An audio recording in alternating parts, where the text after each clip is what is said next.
Boa noite, meu nome é Gabriel Brito, eu estou fazendo um vídeo para complementar a nota de Teoria do Desenvolvimento Econômico, Teoria do Desenvolvimento Socioeconômico, matéria do 10º período de Economia da Faculdade de Ciências Econômicas na UFAC. E o texto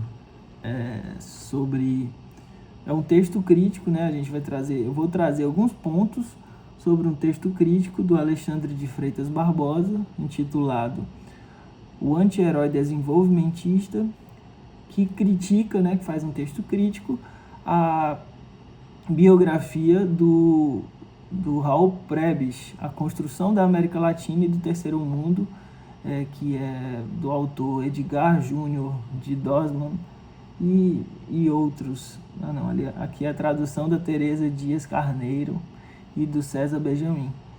Então, essa é uma biografia que, no início do texto, o Alexandre fala que é uma biografia que traz todos os pormenores, né, da vida, né? Ele é fiel a todos os passos que foi dado pelo Prebisch na sua trajetória de vida pública. E ele, mesmo sendo como que eu posso dizer? Sendo argentino e estando sendo contemporâneo de Che Guevara, ele não tem diversas biografias como o seu conterrâneo tem, né? E nem se chegou a ser um cara pop, da cultura, um símbolo pop, como ele mesmo fala. E ele quase foi esquecido, mas uma escola, né, e mais estritamente esse autor, né, o Edgar Dosman, que é canadense, retomou e desenhou toda a trajetória que ele fez na sua vida, né, que apesar de ser controversa, contribuiu para o desenvolvimento e para uma nova percepção de mundo, olhando para as para as singularidades existentes na América Latina, né? A forma como a gente, enquanto América Latina, tentou se desenvolver e o contexto histórico que causou a nossa derrapagem a nunca chegada ao desenvolvimento como os grandes países do norte global. Então, a professora selecionou alguns pontos, né, de sugestão. Eu vou seguir alguns deles, né, mas acho que é importante trazer essa contextualização do que o autor cita, né? E o primeiro ponto que eu destaco é que, apesar dele não ter muitas biografias, mas quando falava-se até essa obra sobre Raul Prebisch, falava-se que ele era um funcionário pró-Estados Unidos, porque ele foi presidente de dois bancos. Uma hora ele foi presidente de um banco nacional da Argentina, e depois ele foi presidente do Banco Central, se eu não me engano, foi diretor. E como financista, ele trabalha pró-capital, ele é o cara que vai equilibrar, fazer as contas girarem, não alcançarem um teto tão grande, enfim, ele vai trabalhar pró-sistema. E quem comanda o sistema?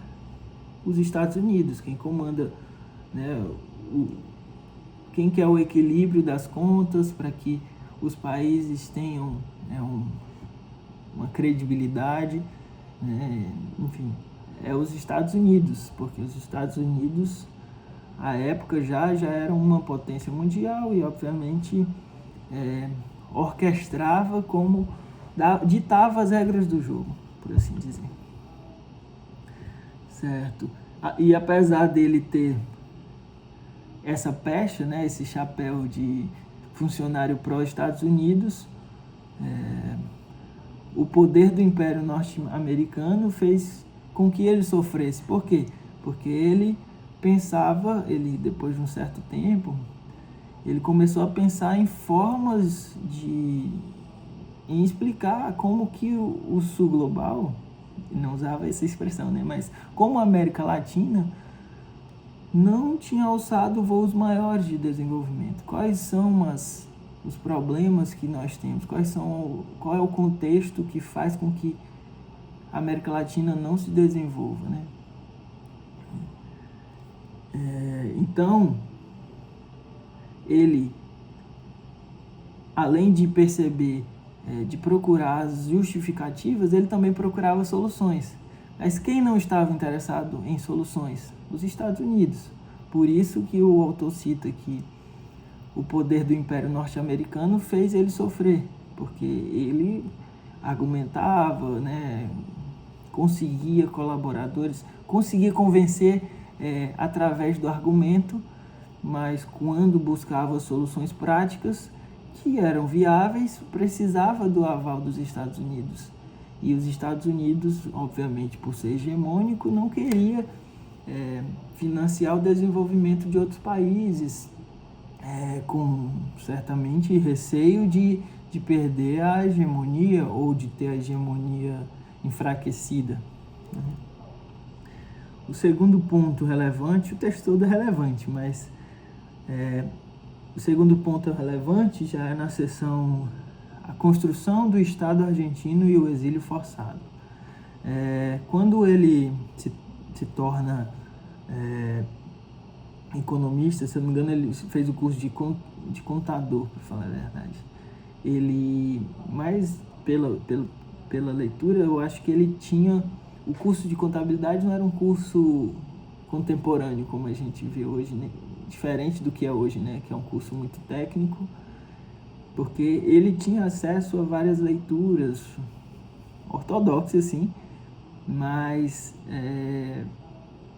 eu acho que tinha como que eu posso dizer, um conteúdo mais abrangente, porque ele chegou a ver o Vilfredo Pareto, que apesar de ser um cara técnico e neoclássico, eu acho que está mais próximo da economia do que da contabilidade, né? É um teórico, então, né, o ótimo de Pareto que a gente aprende, eu acho que se aplica mais à economia, mas certamente à contabilidade também. Então ele lia certamente diversas coisas a ponto de ele, né, o autor cita que ele não se encaixava em nenhuma das facções argentinas, ele não se via como um defensor da indústria, do comércio, ou de outra facção, né? Acho que esse é um nome apropriado e mais usado. Apesar disso, ele trabalhou muito tempo na sociedade rural argentina, né? Por 2 vezes.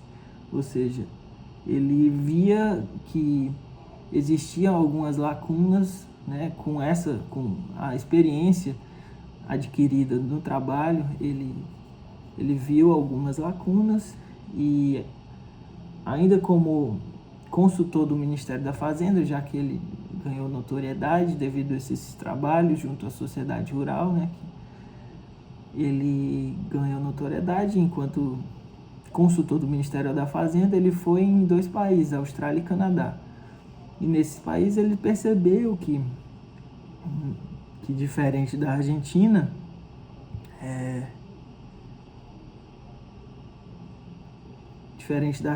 não havia uma concentração fundiária, né? E que, consequentemente, esses países não estavam esbarrando em alguns obstáculos para o desenvolvimento. É certo que isso ocorreu no início do século XX, mas a Austrália e o Canadá já estavam à frente, economicamente falando,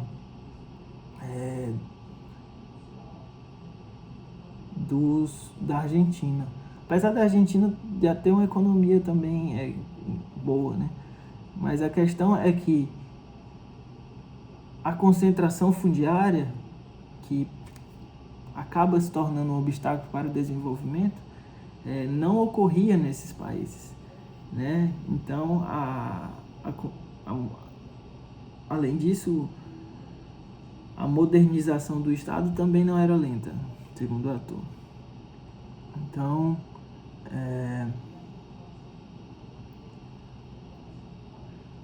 Então, isso já fez um instalar, né?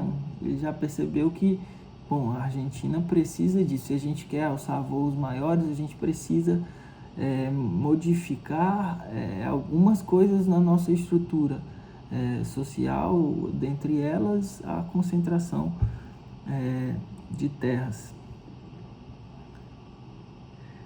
Além disso, com todos os seus trabalhos, né, ele ascendeu ao Ministério da Agricultura, depois acumulou cargos, foi no Banco de la Nación, teve uma experiência no FED, né, norte-americano, né, que é o federal, é o Banco Central americano.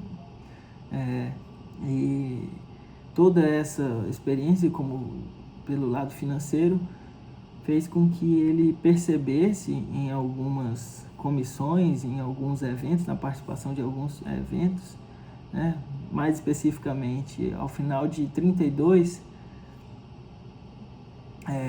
quando ele participou como membro da comissão preparatória da Conferência Econômica Mundial da Liga das Nações, né, após crise, né, era um cenário meio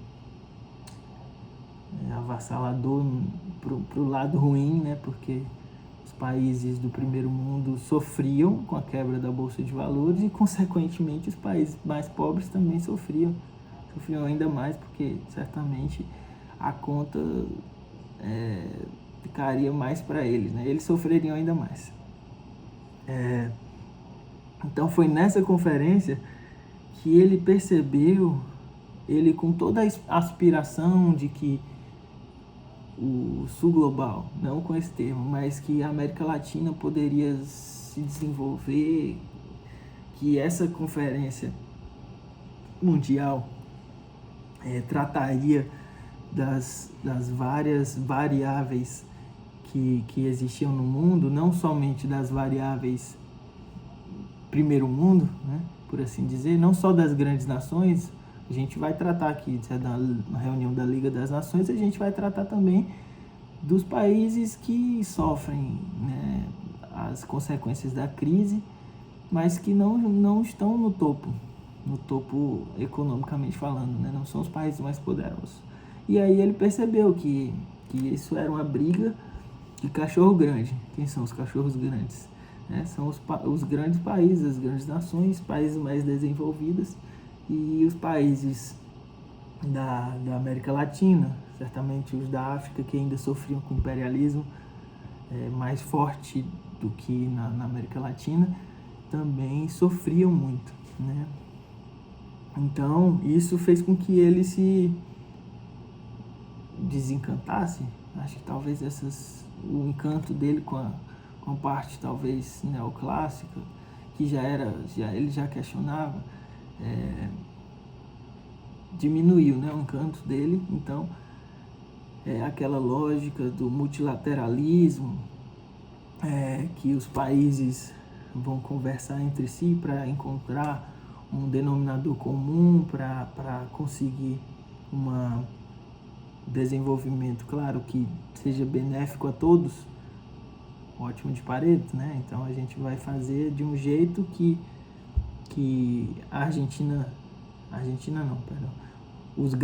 as grandes nações cresçam sem prejudicar a Argentina, né? Então foi nesse momento que ele percebeu que isso não serve de nada, o foco é os cachorros grandes. Então nesse momento de crise, o que vai acontecer? Dane-se os países periféricos, dane-se o sul global, as 8 grandes nações, 7 na época, talvez, não sei o certo, vão se beneficiar mesmo que os outros sejam prejudicados. E o autor até cita aqui: no início do ano seguinte é convocado para fazer parte das negociações do famigerado Pacto Roca-Huntsiman, quando a Argentina é forçada a aceitar as concessões exigidas pelos ingleses. Esse pacto foi uma pode dizer, uma negociação que foi imposta à Argentina, onde os ingleses garantiam que iam comprar uma parte das matérias-primas ou do que fosse plantado. Acho que até hoje a Argentina exporta trigo, talvez, vamos ilustrar com trigo, né? Talvez sendo trigo, parte do trigo que vocês plantam a gente vai comprar, a gente garante. Mas em troca dessa garantia, né, dessa compra garantida, vocês vão deixar 150 produtos meus sem taxação, vão diminuir a taxação. Então,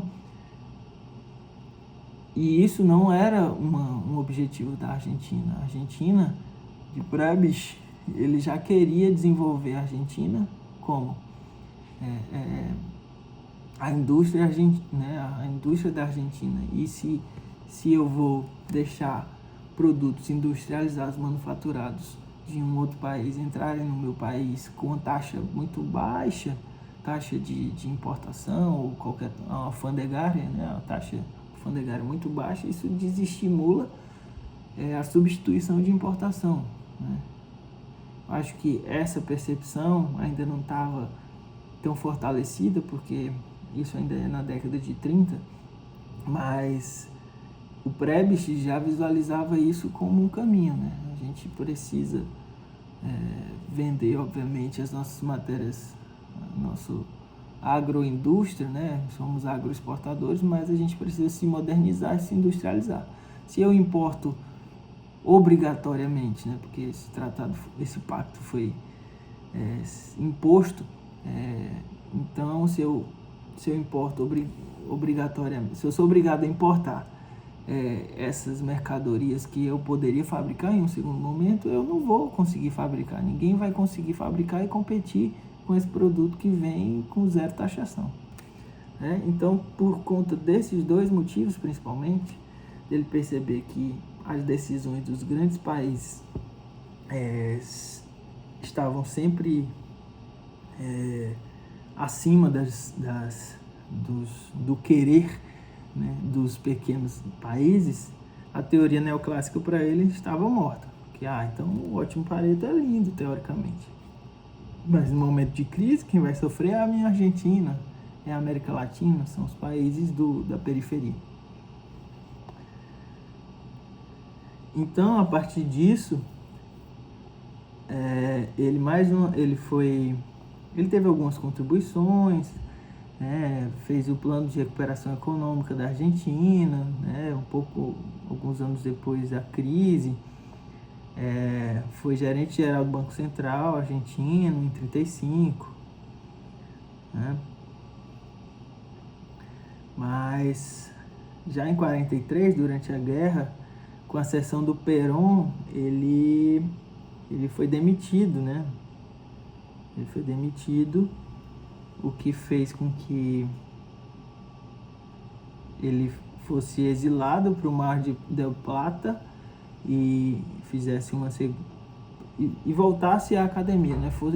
A partir desse dia, foi dar aulas na Faculdade de Ciências Econômicas. Então, apesar de todas as contribuições dele, que ele não chegava a ser um neoliberal, mas Perón foi um presidente, né? Teve um golpe e tal, mas o peronismo era mais populista e tal, as características desse governo, do governo de Perón, eram mais olhando para o social. E isso, de certa forma, mesmo o Prebisch mesmo ele sendo, né, no decorrer da vida pública dele, a gente entende que ele era um capitalista, obviamente, mas progressista, então ele prezava por um certo equilíbrio das finanças, e ele estava como um gestor, né, do Banco Central. Ele não tinha simpatia do ditador, né, do período peronista. Então ele foi exilado e ele começou a estudar ainda mais e dar aulas, né, esperando que o período, né, o peronismo acabaria algum dia. Né? Nesse período, né, de exílio, o autor cita que ele entra em depressão e começa a pensar, né, fazer um caminho teórico para entender o que acontecia na América Latina, para mais do que justificar nosso subdesenvolvimento, contribuir com sugestões e vislumbrar caminhos para que esse subdesenvolvimento não continuasse, né? Então, lá está descarregando. Seguindo, então, em 1948, na sessão seguinte, a CEPAL e a invenção da América Latina. Durante esse período de exílio, ele certamente revisitou tudo que ele sabia, com a sua experiência de quem trabalhou na gestão de grandes bancos, de quem participou, né, tomou grandes decisões. Ele cria, juntamente com outros pensadores, a CEPAL. Eu vou ler aqui um trecho para ilustrar melhor isso. Pouca gente sabe que no final de 48, Prebes parte para Washington para assumir o cargo de assessor de diretor-geral. Durante esse exílio, ele continuou ativo, né? Não só pensando em alternativas para o desenvolvimento e explicar essa condição da América Latina e o Caribe, mas por ele ser um financista reconhecido, ter uma vida pública, né, ele foi consultor em diversos países, Colômbia, México, e inclusive foi chamado em 48 para ser assessor do diretor-geral do FMI.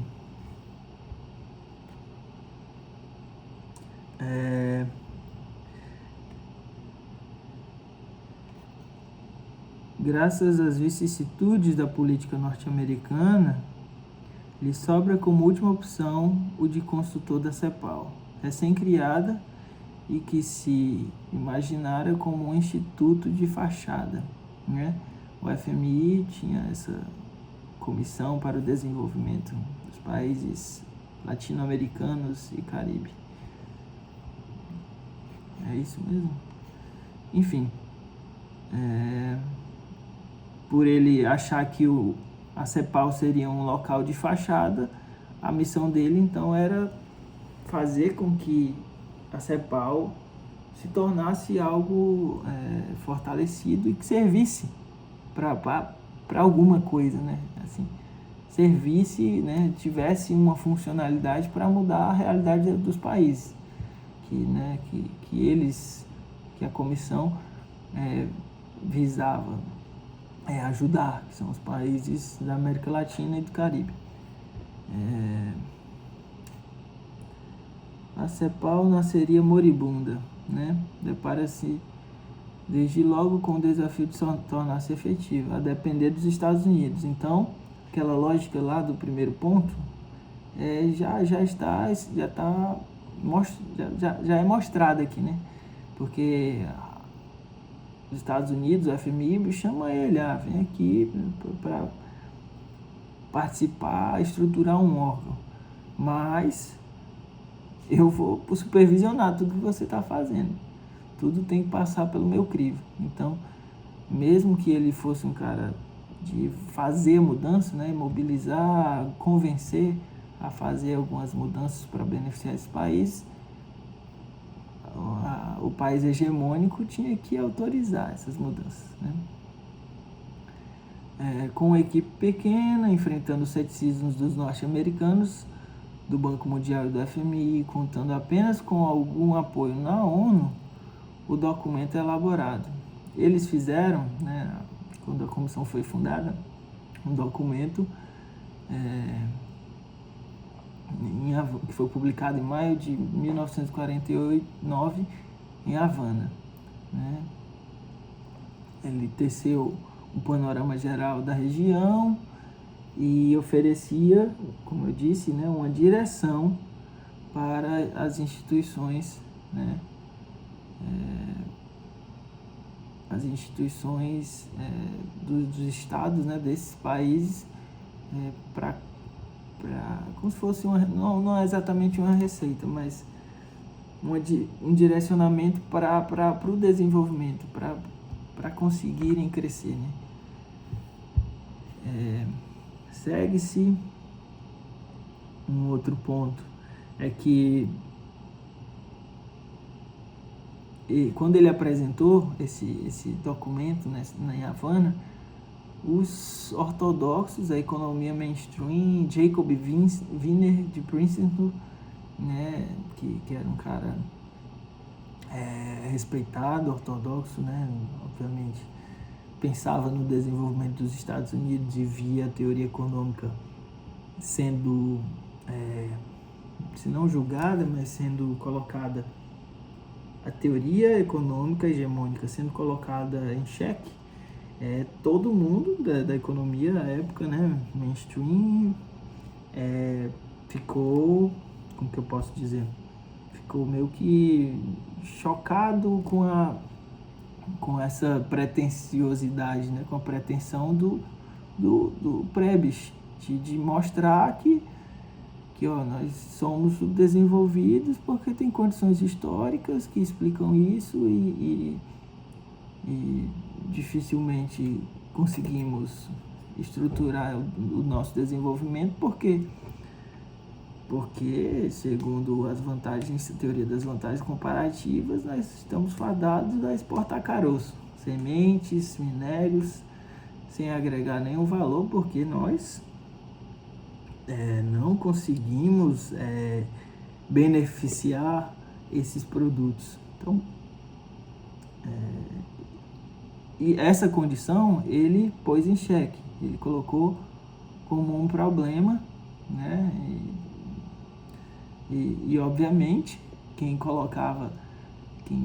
usufruía dessa teoria, né, ricardiana, eram os países hegemônicos que queriam agregar valor às matérias-primas e vender tudo que tinha sido agregado valor de volta para esses países. Ou seja, me dá laranja que eu te vendo o suco, me dá minério que eu te vendo o ferro, ou um bem refinado tecnologicamente e agregado valor, né? Então, isso fez com que os americanos, né, ortodoxos, na sua grande maioria, ou a totalidade, ficassem meio que enfurecidos. 2 anos depois, os Estados Unidos até cogitou fechar a CEPAL. Aqui, nessa hora do texto, qual é o nome do cara? Esqueci, o Alexandre cita outros cepalinos, né, outros integrantes dessa por assim dizer, escola, né? Posteriormente se tornou uma escola, uma teoria desses teóricos, né? Cita o Celso Furtado, cita quem é o Botti, o cubano Regino Botti, Juan Oyola, do México, né? Jorge Arrumado, ou seja, vários outros economistas, né, acadêmicos, contribuíam e estavam presentes nesse evento em Havana e posteriormente quiseram, né, vamos pensar mais, vamos idealizar, vamos sugerir caminhos para cada nação, vamos aprofundar isso, né? Foi chamado, inclusive, esse pessoal, né, de divisão vermelha, esses acadêmicos estudiosos. Seguindo, as expectativas eram elevadas. A CEPAL assumia o papel de usina de ideias para a América Latina, né?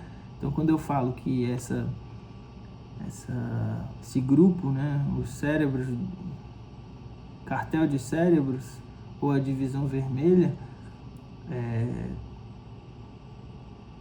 propunha, né, se reunir e pensar.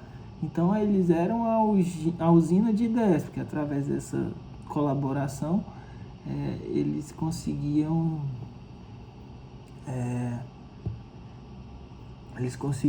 criar caminhos, né, vislumbrar caminhos, obviamente estruturados, realistas, para a América Latina, que era um grupo, que é até hoje, infelizmente, um grupo de países que não consegue,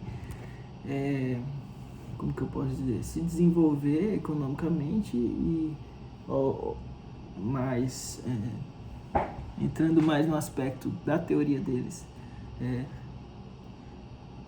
a mudança, né, ele consegue crescer durante alguns anos, mas a mudança estrutural não ocorre. Então, desenvolvimento que eles pensavam para a América Latina era esse desenvolvimento, uma mudança diametral, né, uma mudança estrutural no modo de vida, no modo social, na cultura e, obviamente, na organizacional da economia e da sociedade.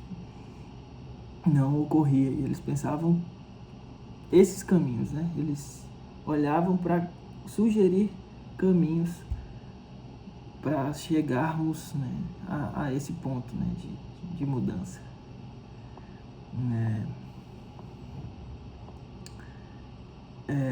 E para ocorrer essa mudança, eles falavam que eles até hoje falam, uma parte dos cepalinos e, enfim, outras escolas que surgiam à época falando sobre desenvolvimento e falando sobre a teoria centro-periferia, enfim, só com outras palavras, falam da cooperação global, né? Porque se o país, até citar o Chang, né, que tem o livro Chutando a Escada. Chutando a Escada é a analogia perfeita para esse momento, né? Que, claro, ocorreu várias vezes, ocorreu na década de 80 com o Paul Samuelson falando sobre o caminho para o país se desenvolver, mas é um caminho inviável.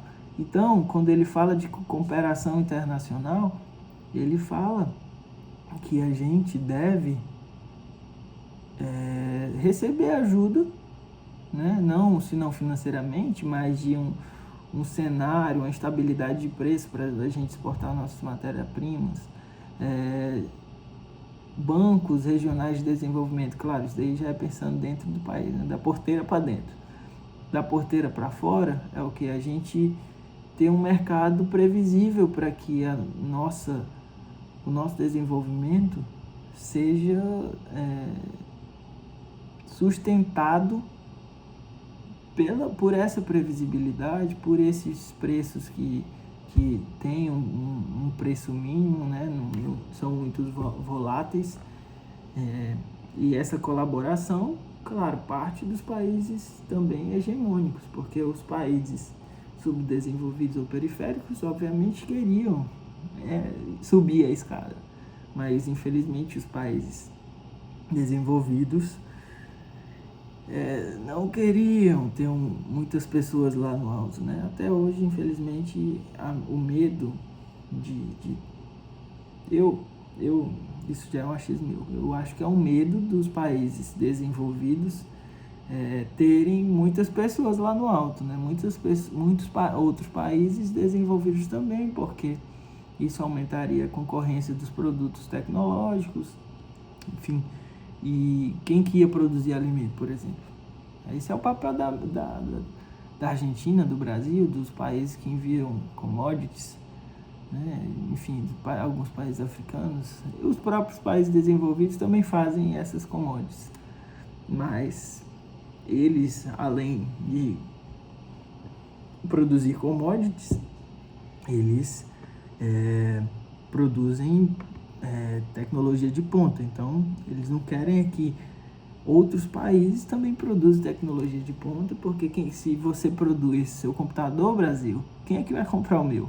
né? Mais ou menos por aí.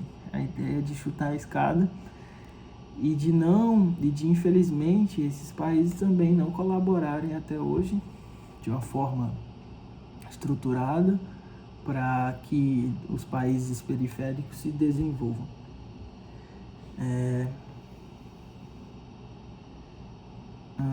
O cenário internacional não é favorável. A instituição agora consolidada está atolada em projetos. Assim, essa segunda fase da CEPAL, que no primeiro era angariar projetos, como que eu posso dizer? Não é angariar projetos, é divulgar a palavra, né? A gente já tem uma ideia inicial. Nosso objetivo é esse. Agora a gente tem que fazer o caminho para que os nossos objetivos sejam cumpridos. Nesse segundo momento, a CEPAL se ramifica em diversos projetos e está todo mundo ocupado em cada um dos seus projetos, né? Todo mundo que eu digo, todos os pensadores, enfim. Então, como que eu posso dizer?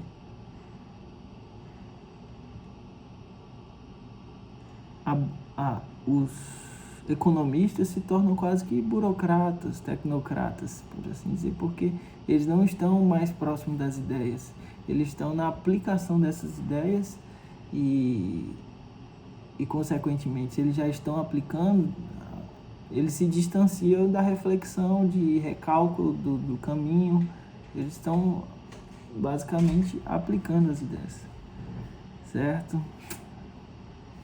Capital.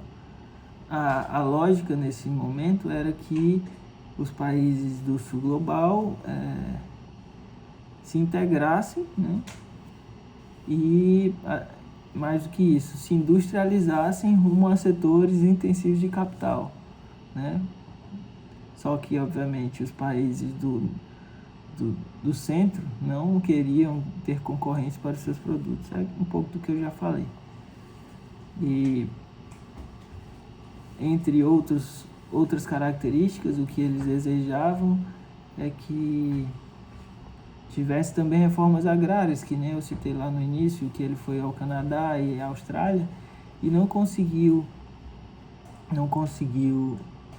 conseguiu ver, aliás, que esses países cresciam e tinham uma estrutura agrária, né, sem concentração, né? Seguindo,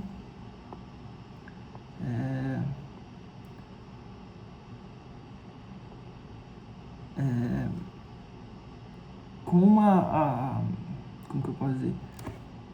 Com o aprofundamento dessas ideias de industrialização e tal, a CEPAL percebeu um desequilíbrio comercial, foi aprofundando nos motivos pormenores, e esse desequilíbrio comercial era mais ou menos o que eu expliquei, né? Os países com tecnologia não querem abrir mão de ser oligopolistas desse tipo de bens, né, com alto valor agregado. E olhando para a lógica até do Singer, né, que contribuiu posteriormente para isso, a elasticidade de renda dos bens com alta tecnologia agregada, né, é menor do que a elasticidade dos bens necessários, né? Então, se a renda cresce muito, os países que exportam tecnologia continuam exportando, né? Porque os bens necessários... Deixa eu reformular.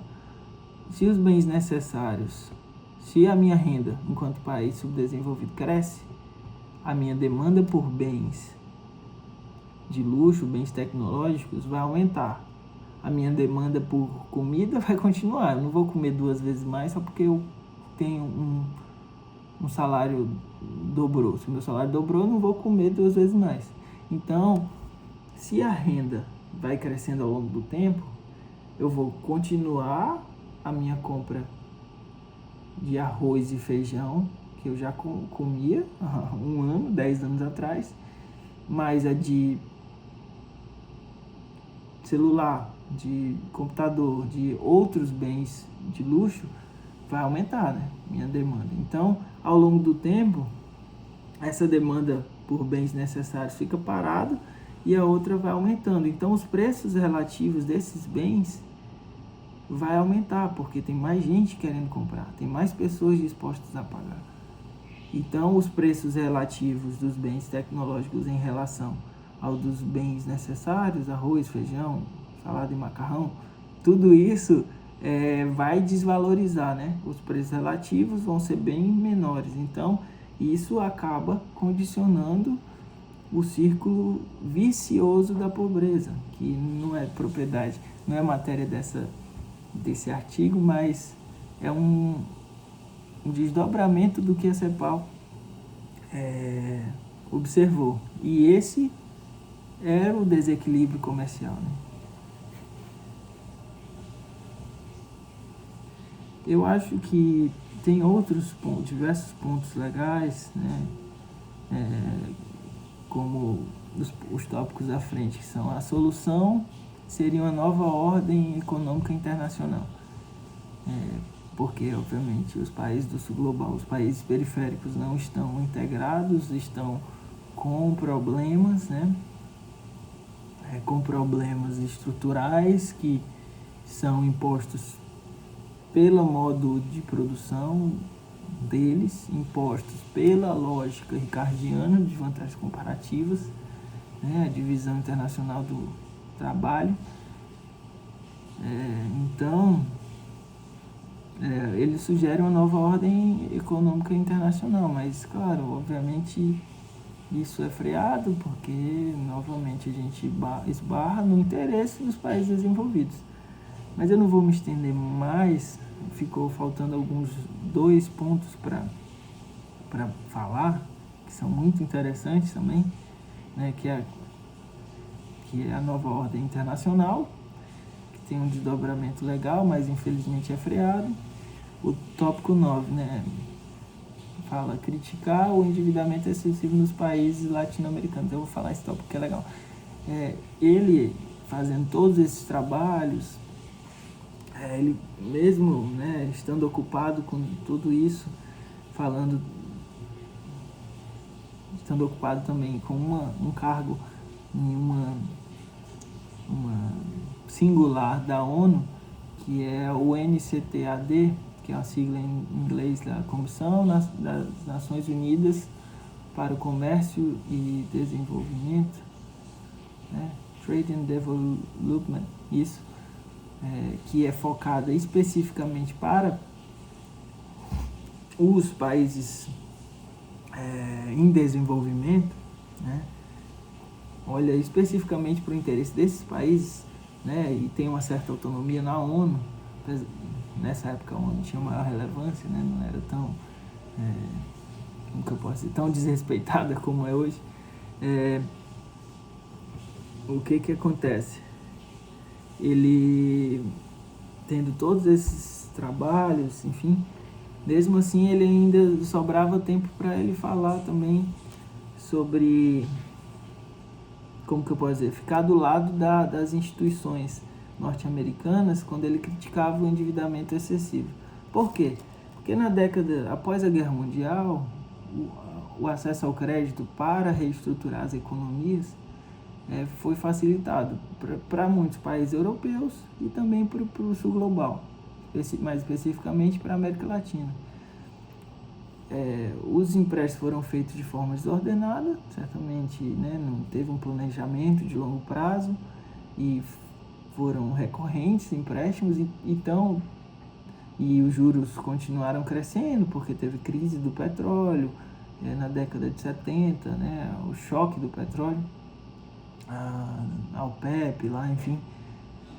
E no início da década de 80 teve a moratória do México, justamente por todos os desdobramentos, né? Você pede emprestado, a sua moeda desvalorizou, Você não consegue arcar com juros, porque sua moeda desvalorizou, os juros permanecem. Você tem um choque de petróleo, crise mundial. Então são diversos fatores que se encadeiam e acabam fazendo com que inicialmente o México declarasse moratória, né? Declarasse o não pagamento da dívida externa. E ele, enquanto Cepalindo, mesmo assim, não é que não conseguiu, ele não advogou em prol como que eu posso dizer? Em prol das nações da Latinoamérica. Ele criticou o endividamento excessivo dos países da América Latina no final dessa década, mas ele ainda, em um congresso lá do FMI, ele falou que a gente tinha, né, nós, Latinoamérica, tínhamos que pagar, mas em condições diferentes. Então, em condições diferentes, isso daí já atacava os interesses dos países desenvolvidos. Então, ele ficou meio que no meio termo ali, e ele era visto pelos países da América Latina nesse momento como um entreguista, porque a gente tem que pagar, então essa dívida cresceu, tá impagável, e era visto como um cara não tão respeitável pelos países desenvolvidos, porque ele diz, a gente vai ter que mudar as condições, você deve, a gente ainda tem que ficar mudando o modo de pagamento, não dá. Enfim, eu acho que esses são os principais pontos. Ainda tem um ponto à frente, mas o vídeo já está extenso e eu acho que essa é um pouco da mensagem que o Alexandre tenta passar sobre quem foi o Prebisch, né? Ele era um cara público que tinha múltiplas tarefas, múltiplas funções, pensava na América Latina, apesar de ser um financista, né? De ser um cara do mercado financeiro, e juntamente com outros teóricos fundou a CEPAL, que é uma escola influente até hoje. Tchau, tchau.